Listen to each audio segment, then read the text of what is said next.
मत्ती रचित सुसमाचार 23वां अध्याय। तब यीशु ने भीड़ से और अपने चेलों से कहा, शास्त्री और फरीसी मूसा की गद्दी पर बैठे हैं, इसलिए वे तुमसे जो कुछ कहें वह करना और मानना, परंतु उनके से काम मत करना, क्योंकि वे कहते तो हैं पर करते नहीं।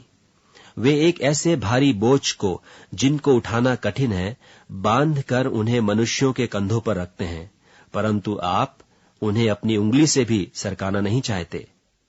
वे अपने सब काम लोगों को दिखाने के लिए करते हैं।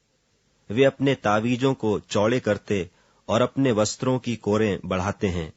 जेवनारों में मुख्य मुख्य जगहें और सभा में मुख्य मुख्य आसन और बाजारों में नमस्कार और मनुष्य में रब्बी कहलाना उन्हें भाता है, परंतु तुम रब्बी न कहलाना, क्योंकि तुम्हारा एक ही गुरु है और तुम सब भाई हो।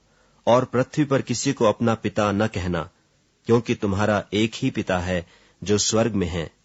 और स्वामी भी न कहलाना, क्योंकि तुम्हारा एक ही स्वामी है, अर्थात मसीह। जो तुम में बड़ा हो वह तुम्हारा सेवक बने। जो कोई अपने आप को बड़ा बनाएगा वह छोटा किया जाएगा, और जो कोई अपने आप को छोटा बनाएगा वह बड़ा किया जाएगा। हे कपटी शास्त्रियों और फरीसियों, तुम पर हाय, तुम मनुष्यों के विरोध में स्वर्ग के राज का द्वार बंद करते हो।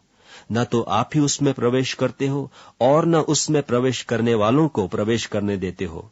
हे कपटी शास्त्रियों और फरीसियों, तुम पर हाय, तुम एक जन को अपने मत में लाने के लिए सारे जल और थल में फिरते हो, और जब वह मत में आ जाता है तो उसे अपने से दूना नारकीय बना देते हो। हे अंधे अगुओं, तुम पर हाय, जो कहते हो कि यदि कोई मंदिर की शपथ खाए तो कुछ नहीं, परंतु यदि कोई मंदिर के सोने की सौगंध खाए तो उससे बंध जाएगा।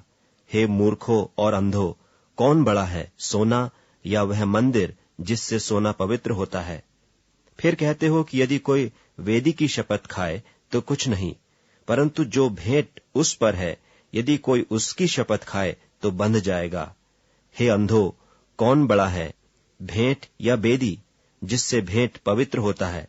इसलिए जो वेदी की शपथ खाता है वह उसकी, और जो कुछ उस पर है उसकी भी शपथ खाता है। और जो मंदिर की शपथ खाता है वह उसकी और उसमें रहने वाले की भी शपथ खाता है। और जो स्वर्ग की शपथ खाता है वह परमेश्वर के सिंहासन की और उस पर बैठने वाले की भी शपथ खाता है। हे कपटी शास्त्रियों और फरीसियों, तुम पर हाय, तुम पुदीने और सौंफ और जीरे का 10वां अंश देते हो, परंतु तुमने व्यवस्था की गंभीर बातों को, अर्थात न्याय और दया और विश्वास को छोड़ दिया है। चाहिए था कि इन्हें भी करते रहते और उन्हें भी न छोड़ते। हे अंधे अगुओं, तुम मच्छर को तो छान डालते हो, परंतु ऊंट को निगल जाते हो। हे कपटी शास्त्रियों और फरीसियों, तुम पर हाय, तुम कटोरे और थाली को ऊपर ऊपर से तो मांजते हो, परंतु वे भीतर अंधेर असंयम से भरे हुए हैं। हे अंधे फरीसी, पहले कटोरे और थाली को भीतर से मांज, कि वे बाहर से भी स्वच्छ हों। हे कपटी शास्त्रियों और फरीसियों, तुम पर हाय, तुम चूना फिरी हुई कब्रों के समान हो, जो ऊपर से तो सुंदर दिखाई देती हैं, परंतु भीतर मुर्दों की हड्डियों और सब प्रकार की मलिनता से भरी हैं। इसी रीति से तुम भी ऊपर से मनुष्यों को धर्मी दिखाई देते हो, परंतु भीतर कपट और अधर्म से भरे हुए हो। हे कपटी शास्त्रियों और फरीसियों, तुम पर हाय, तुम भविष्यद्वक्ताओं की कब्रें संवारते और धर्मियों की कब्रें बनाते हो, और कहते हो कि यदि हम अपने बाप दादों के दिनों में होते तो भविष्यद्वक्ताओं की हत्या में उनके साझी न होते। इससे तो तुम अपने पर आप ही गवाही देते हो कि तुम भविष्यद्वक्ताओं के घातकों की संतान हो। सो तुम अपने बाप दादों के पाप का घड़ा भर दो। हे सांपों, हे करैतों के बच्चों, तुम नरक के दंड से क्यों कर बचोगे?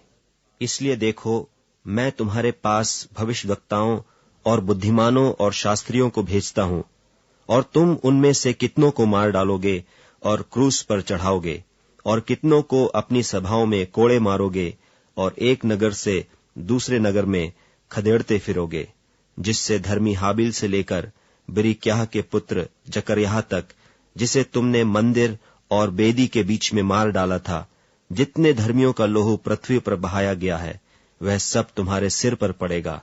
मैं तुमसे सच कहता हूं, ये सब बातें इस समय के लोगों पर आ पड़ेंगी। हे यरूशलेम, हे यरूशलेम, तू जो भविष्यद्वक्ताओं को मार डालता है और जो तेरे पास भेजे गए उन्हें पत्थरवाह करता है, कितनी ही बार मैंने चाहा कि जैसे मुर्गी अपने बच्चों को अपने पंखों के नीचे इकट्ठे करती है, वैसे ही मैं भी तेरे बालकों को इकट्ठे कर लूं, परंतु तुमने न चाहा। देखो, तुम्हारा घर तुम्हारे लिए उजाड़ छोड़ा जाता है, क्योंकि मैं तुमसे कहता हूं कि अब से जब तक तुम न कहोगे कि धन्य है वह जो प्रभु के नाम से आता है, तब तक तुम मुझे फिर कभी न देखोगे।